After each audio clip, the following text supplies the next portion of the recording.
Hi, I'm Dr. Lili, and today we're going to talk about button batteries. When the doctor says my child has a condition, I'll learn more at my pocket pediatrician. Hi, I'm Dr. Lili, and today we're going to talk about button batteries. So my husband went on a trip recently, and when he came home, he brought several of these things. They're just light up necklaces for the kids, and when I saw them, the first thing I was thinking about was that a few weeks ago, several neighbors were playing in my yard, and the little girl came up crying to us and told us that her bracelet was broken and it wasn't working anymore. She had one of those slap bracelets, kind of like those ones we had in the 80s, but hers was a little bit fancier and it had a light up function, and all of a sudden her bracelet wasn't lighting up anymore and she was a little bit upset. The look on my face was a little bit more upset because I knew the button battery had fallen out of that slap bracelet and I was going to have to find it. So the next thing you know, there's about 4 moms and 10 kids going through just about every blade of grass in my entire yard looking for that tiny little button battery because I was scared. And the reason for that is that my kids and I are always playing in our front yard all the time. Just about every single day that it's not pouring rain, we're out there. And I have a 1-year-old and a 2-year-old.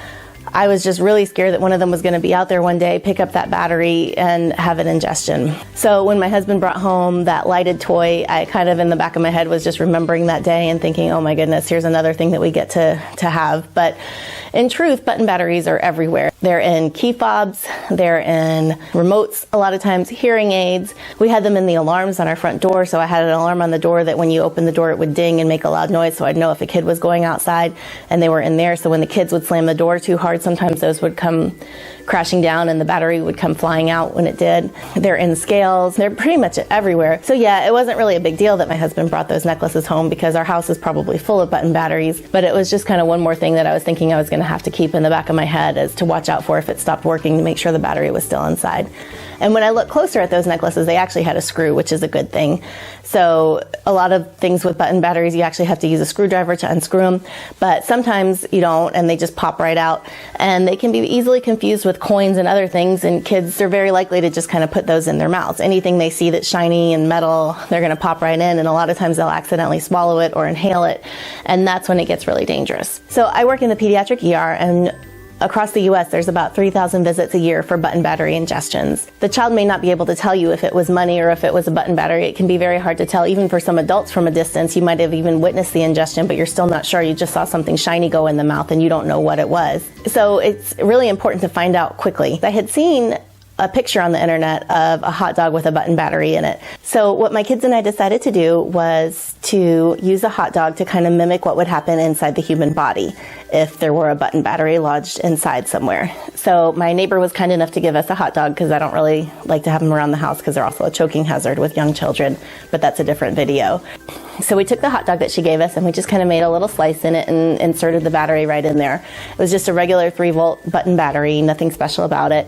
And we decided to just kind of watch and see. So I closed it back up, we put it up high to make sure that no little hands would find their way into it while the experiment was taking place. And then we came back and looked at it 4 hours later. And when we looked at it 4 hours later, there was a large amount of burn. You could see a little bit of eschar, which is kind of the blackened part. My kids were pretty surprised about how quickly it was burning through the hot dog, which is actually a lot thicker than most of the tissue would be in the human body if you were in the esophagus or the trachea. So we waited a little bit. We came back again at 6 hours. After 6 hours, you could start to see a little bit of blistering. Definitely drove the point home. And then we came back again at 24 hours. At 24 hours, you can see the damage was very severe.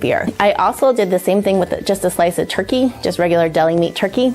And I wasn't sure if the battery I had was even good. I had found it in something, and so I think it was dead. It was actually a good experiment to do it that way because a lot of times people will think the battery has no charge, but really it doesn't have enough charge to light up whatever device or thing it's supposed to be doing, but it actually still has enough charge to cause significant damage in a child's membranes. So looking at this piece of turkey, I was kind of shocked. After 24 hours, I wasn't even expecting any damage, thinking the battery might be dead. And instead, the turkey was kind of burned to the wall of my little Pyrex container. You can see how it's really congealed. It looks awful. It's black. This will kind of give you an idea of the extent of damage that can happen with button batteries in children. If it goes into the esophagus and it gets lodged in the esophagus, that's some pretty tender tissue in there, and it's not going to take long at all for it to burn a hole right through. You have a lot of important organs right around the esophagus. So namely your aorta, which is your biggest artery, is right there. And if you were to burn a hole through the esophagus and into the aorta, that would cause a massive bleed and almost instantaneous death. These batteries can cause death within hours if ingested. Most of the time it doesn't go straight to the aorta, but it can cause problems with breathing if it's in the trachea. It can cause holes straight through the airway, and so the child's unable to breathe. So if you are worried that your child might have had a button battery ingestion, this is not one of those things that you would just kind of wait out and say, oh, well, we'll see if anything develops. This is something where you should go to the ER right away and get an x-ray, because you can tell on x-ray if it's a coin or if it's a button battery by looking at the two views. The battery will kind of make a little, what they call a halo sign, because there's a double ring on it. And then if you look at it on the side view, there's often a ridge, whereas a coin is going to be a complete perfect circle, and on the side view it's just going to be exactly flat. If there is a button battery somewhere within your child, it would be really important to go ahead and just take it out as quickly as possible. A surgeon would be the one to do that. So hopefully you're watching this video before you're worried that something could have happened. And basically what I'd love you to do is just take all the batteries in your house, make sure they're locked up somewhere high, treat them just like medication or any other dangerous substance. My kids can climb counters, they can open child-proof locks, they can do all kinds of things that I never dreamed that they would do before I had kids. So I hope you find a really good place to keep them locked up, tight, safe away. One day we were in church and my kids threw the keys and it hit the floor kind of hard and broke open and the battery flew out. Next thing you know, I'm on my hands and knees crawling around on the floor among all the people trying to catch that battery before some other little kid did and got it in their mouth. And if you ever do feel like you lost a button battery, you really should be out there combing, looking for it until you know for sure that you've gotten rid of it and it's in a safe place. Well, please lock up your batteries, treat them just like any other poison. If you're worried, there is actually a national button battery ingestion hotline, and you can call that number 24/7. The number is 202-625-3333. Again, that number is 202-625-3333. And you can always call them and they can help guide you as to whether or not you should go to the ER or what steps you should be taking. But if you're ever in doubt, just go ahead and go straight to the ER. If there's a button battery ingestion, it can have devastating consequences, and you just don't want to miss that. So just remember to lock up your batteries, and then if you do suspect, you can call that hotline, or you can just go ahead and go straight to the ER. I hope this has been helpful. Please hit that red subscribe button below, and that way you'll find out anytime I put in new content. And comment, let me know what you think. Button batteries are everywhere. What else has your child put in their mouth? I'd love to hear from you. So drop me a line, and this is Dr. Lily with My Pocket Pediatrician. Thanks for stopping by. When the doctor says my child has a condition, I'll learn more at My Pocket Pediatrician.